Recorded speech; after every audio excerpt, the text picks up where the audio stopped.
নমস্কার বন্ধুরা, আজ আমি আবার চলে এসেছি আপনাদের সঙ্গে এক টিফিনের আইটেম শেয়ার করতে।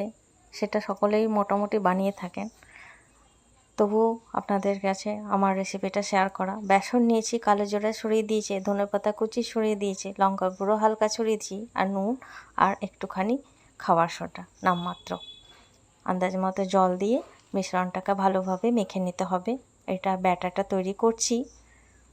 সন্ধ্যার সময় কি খাবো মনে হয়, চটজলদি কোনো রেসিপি যদি থাকে তো আমি মনে করি এটাই বানিয়ে নেওয়া যাক। তো ঘরে বেগুন ছিল আর আমি এই ব্যাটারটা রেডি করছি। ভালোভাবে মেখে নিলাম ব্যাটারটা, জলটাও আন্দাজ মতো দিতে হবে। খুব বেশি পাতলাও যেন না হয় আর খুব বেশি ঘনও যেন না হয়।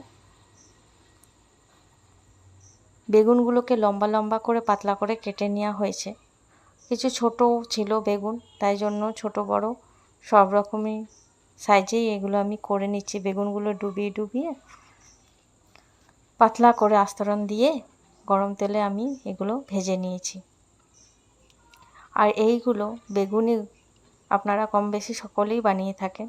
তো এটা খাস্তা কিন্তু যেভাবে বানাই আমি আপনাদের সঙ্গে সেটাই শেয়ার করছি। এটা কিন্তু দারুণ লাগে, যেমন খাস্তা সেমনি টেস্টি। এখানে সেরকম কিছু মশলাও আমি দিইনি। আর মুড়ির সঙ্গে, চায়ের সঙ্গে, এমনিও খেতে এটা কিন্তু দারুণ লাগে। ঘরে যদি বেগুন থাকে তো সন্ধ্যার এরকম বানানোই যায়। তো কেমন লাগলো আমার এই চটজলদি রেসিপি ভিডিও? অবশ্যই লাইক কমেন্টের মাধ্যমে আমার সঙ্গে আপনারা পাশে থাকবেন। আমিও আপনাদের কমেন্টের মাধ্যমে আপনাদের প্রোফাইলে গিয়ে ঘুরে আসতে পারবো, সুবিধা হয় এতে। তো এতক্ষণ সঙ্গে থাকার জন্য অসংখ্য